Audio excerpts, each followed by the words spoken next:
Hey guys, how's it going? And welcome to episode 1 of Neo Scavenger.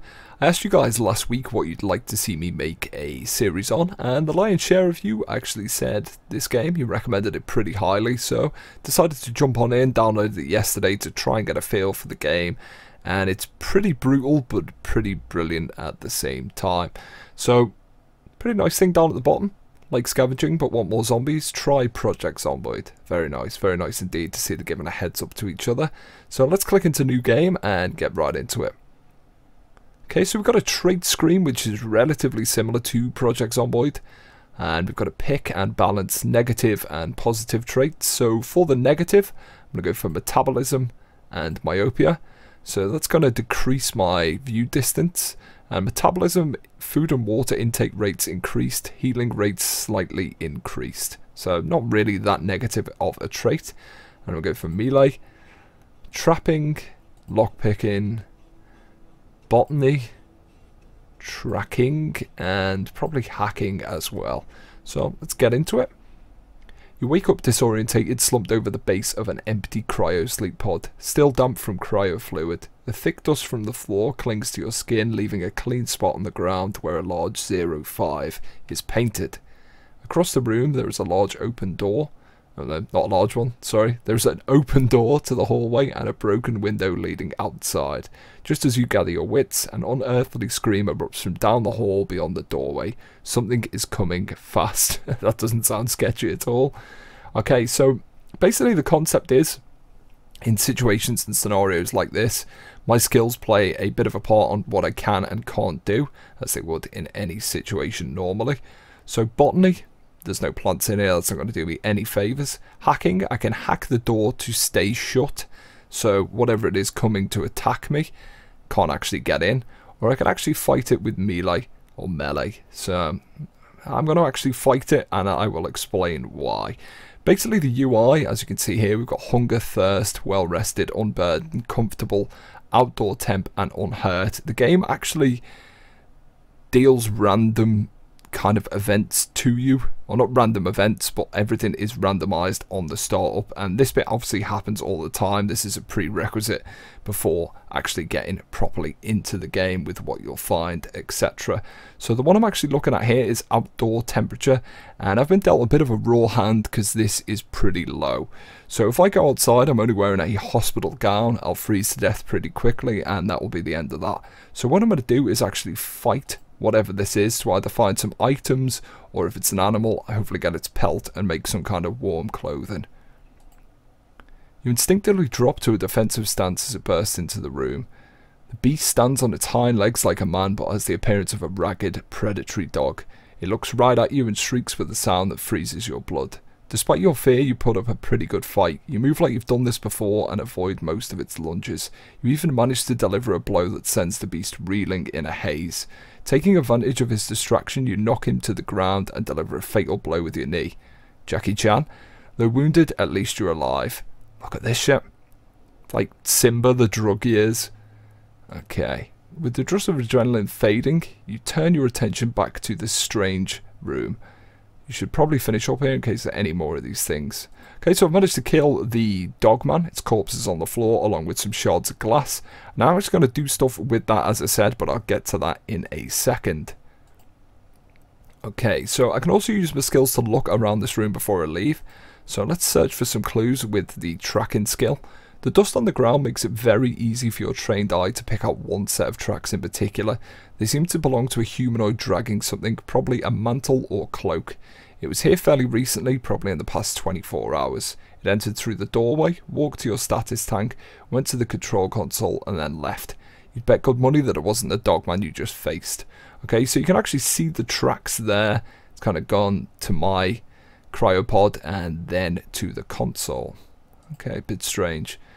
So let's use the actual console.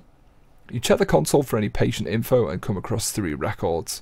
Anton Blubber, obviously a fat guy, Philip Kindred, and Lloyd Blankcheck. He was obviously a banker of some sort. Okay, so basically As you saw before, my tank was labelled 05, so I am actually Philip Kindred, and in contrast to the others, there's actually no data here. So if I was to put 2 and 2 together, whoever came into this room actually deleted some information on me for some reason. There is actually a billing info account, which is Detroit Savings Bank, and that could play into the narrative somehow, but I'm not too sure. So let's just head outside. Decide to go outside and see if you can figure out where you are. Avoiding the broken glass, you step onto the sill and outside, rustling some plants that have grown wild in the area. It's cool outside and damp, probably morning. The distant report of a gun catches your attention. You cock your head listening, but it's over as quickly as it started. Obviously you're not alone out there, though that doesn't necessarily comfort you. You're in the parking lot of Kaija's cryo facility, but everything looks disused and in disrepair.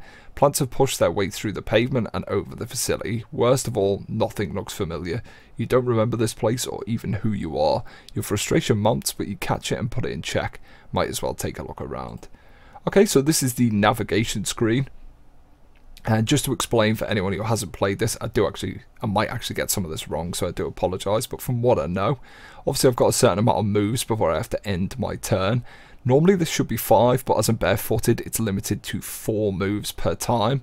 And while I'm in this, I can either scavenge for items, etc. I can spy. I can hide my tracks from anything that's going for me. I can hide, I can run, I can rest and heal. Okay, so what I'm going to do first is go to the crafting screen. And with this Dogman corpse, I'm just going to pop that in there with a shard of glass and my trapping skill. And that's going to craft me a Dogman fur coat. Okay, so if we go back to the inventory screen, I put this on, and as you can see, my outdoor temperature has gone up. And unfortunately, this hasn't got pockets, so I can't actually put any of this stuff in there. So I'm going to put a bit of meat in one hand and a shard in the other. Sounds like a good Friday night.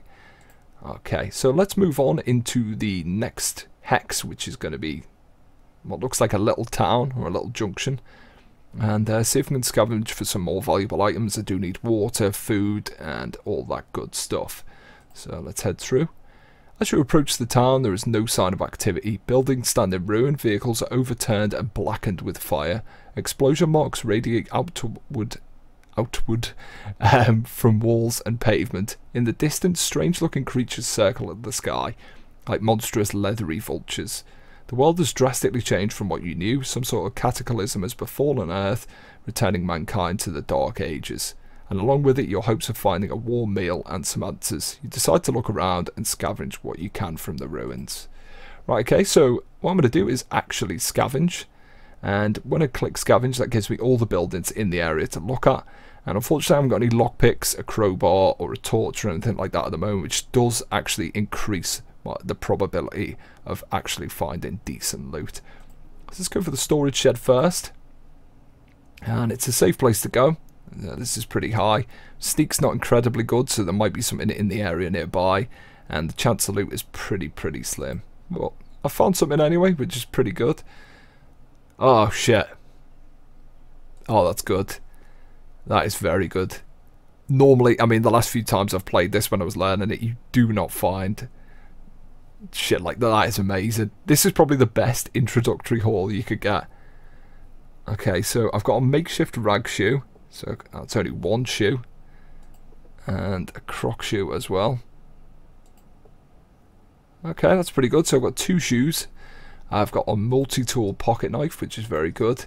And this here is probably the best out of the lot, a metal saucepan. And also a plastic bottle as well. Very good indeed. So this basically, I have to boil up water as it's infected, or not clean water. Basically, I have to purify it by boiling it in a pan. And, you know, I can carry it around in this plastic bottle. So I might as well actually take everything. I can actually put a plastic bag in my hand there as well and use that to store stuff. But I'm just going to put that in there at the moment. And what's this? Another shopping bag as well. Right, so that's a really good hustle. I've now got like what looks like an Alice pack, which is a Yukon pack. I've got a fur coat, a bit of meat. I can now take that out of my hand. A pan. I put this pocket knife in my hand. I might be able to use that as a weapon. And that is pretty good. Pretty good indeed. So let's try another one of these storage sheds and confirm. Right, I didn't find anything, but my activity likely alerted nearby creatures, which could be pretty bad for me. So what I'm going to do is just move to the next town. And just end my turn there as I'm out of moves. I think this kind of passes time. Oh, shit.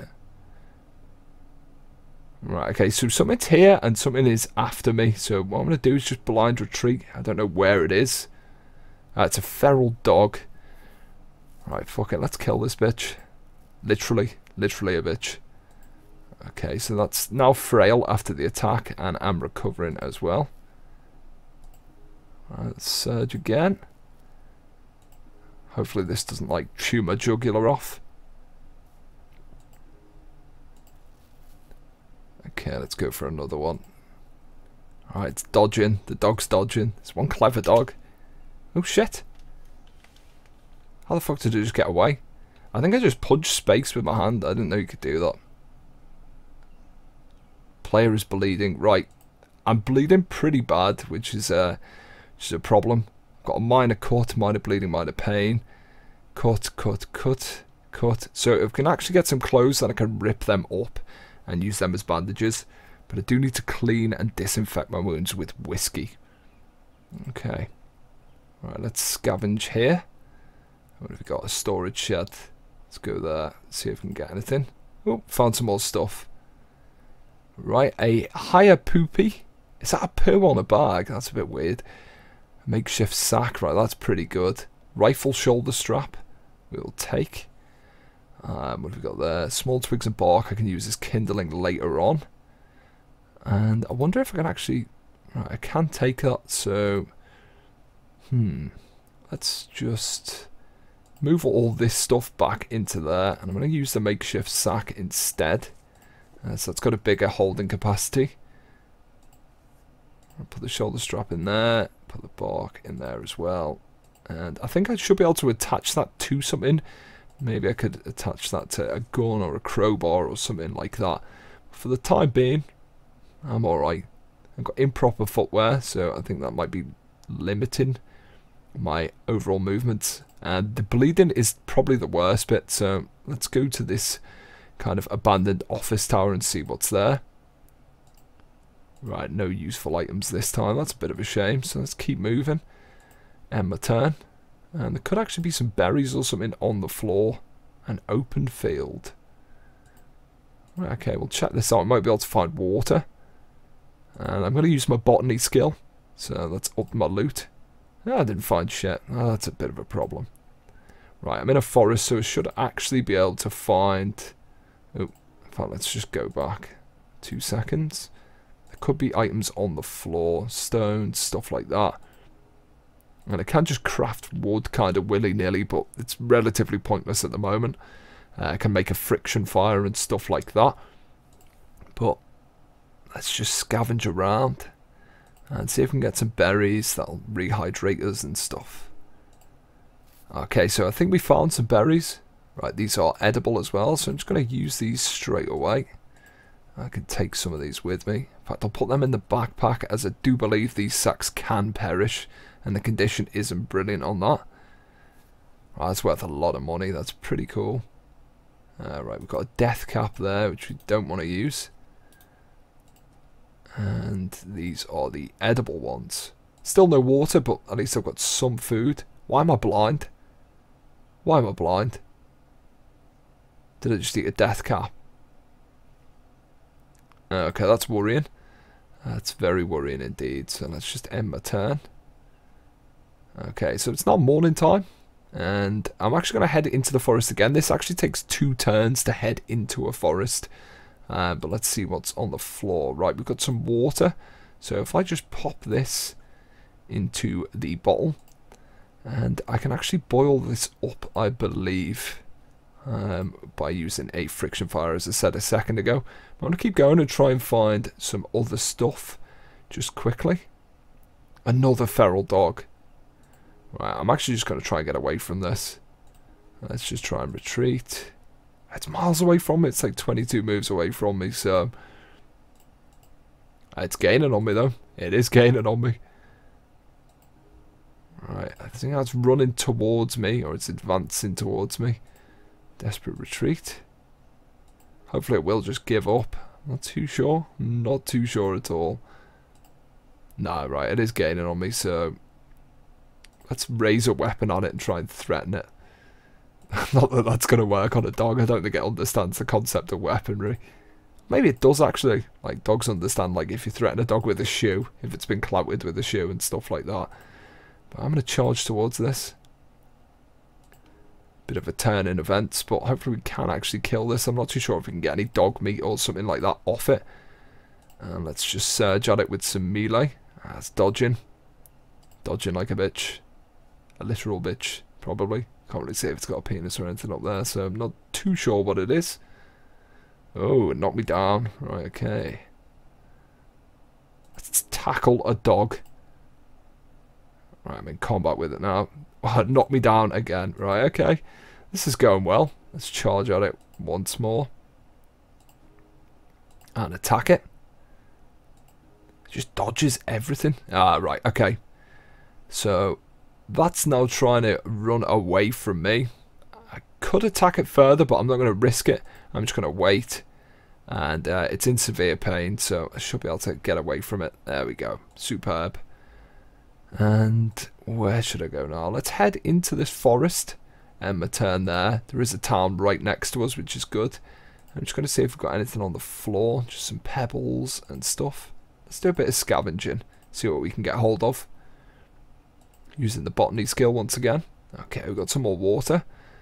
And some more berries as well. Superb. Superb. I wonder if we can fill this pot up. I don't think we can fill that pot up. It's a bit of a shame. Can I get more in there? I wonder. No, I can't. That is unfortunate. So, I got some more berries. Got a bit of food. And some meat. Some water. And some really, really good gear to start with. Some very good gear indeed. Excuse me. Some very good gear indeed. And this fur coat. Odd shoes. And all that good stuff. So I think I'm going to leave the episode here, guys. Please tell me what you think in the comments below. And if anyone's got any tips or advice, that would be greatly appreciated. As I've only played this several times beforehand. So that'd be great if you can do that. And as always, thanks for watching. And I will see you soon.